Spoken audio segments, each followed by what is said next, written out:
Sobat Batavia Pos, saat ini sebuah krisis sedang bergerak, perlahan, senyap, dan ketika dampaknya terasa, semuanya bisa sudah terlambat. Ini bukan tentang perang yang terlihat, bukan juga tentang krisis ekonomi biasa. Ini tentang sesuatu yang jauh lebih mendasar, pangan. Di berbagai kawasan, krisis mulai terbentuk, bukan hanya karena kekurangan produksi, tetapi karena terganggunya sistem yang selama ini dianggap stabil. Pertanyaannya bukan lagi apakah krisis itu akan terjadi, melainkan siapa yang paling siap menghadapinya.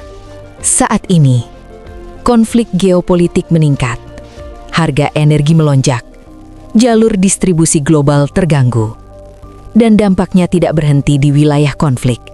Ia merambat perlahan ke sistem pangan dunia.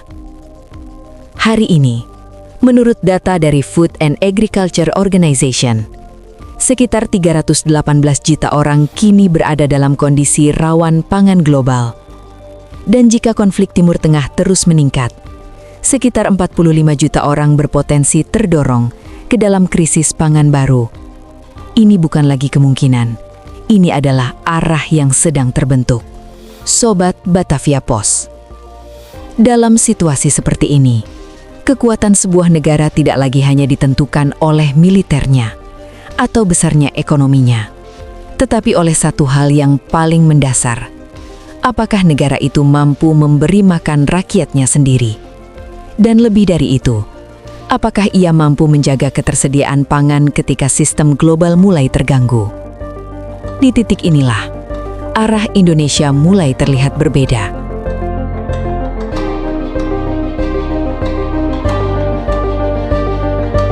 Di saat banyak negara mulai menghadapi tekanan, Indonesia justru memperkuat fondasinya dari dalam. Produksi meningkat, cadangan mulai terjaga, dan ketergantungan perlahan dikurangi. Perubahan ini tidak selalu terasa cepat, tetapi dampaknya terus menguat.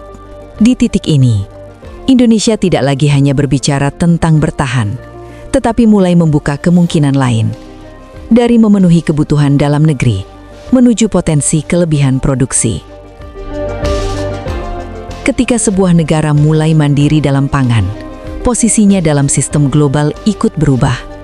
Ketergantungan berkurang, ruang gerak menjadi lebih luas, dan dalam situasi tertentu, negara tersebut dapat mengambil peran lebih besar.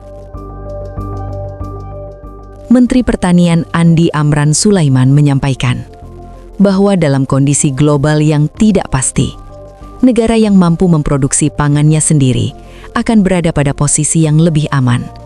Karena dalam kondisi tertentu, akses dari luar tidak selalu bisa diandalkan.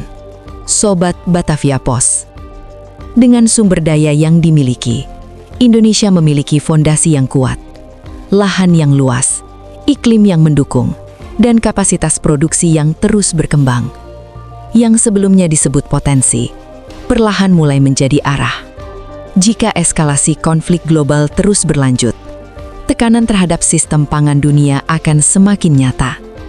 Namun di tengah kondisi tersebut, Indonesia memilih memperkuat dirinya dari dalam.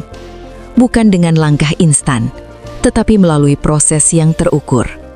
Dan di titik inilah, terbuka satu kemungkinan besar, bahwa ketahanan yang dibangun hari ini tidak hanya cukup untuk bertahan, tetapi juga dapat membawa Indonesia mengambil peran penting, menjadi lumbung dalam sistem pangan dunia.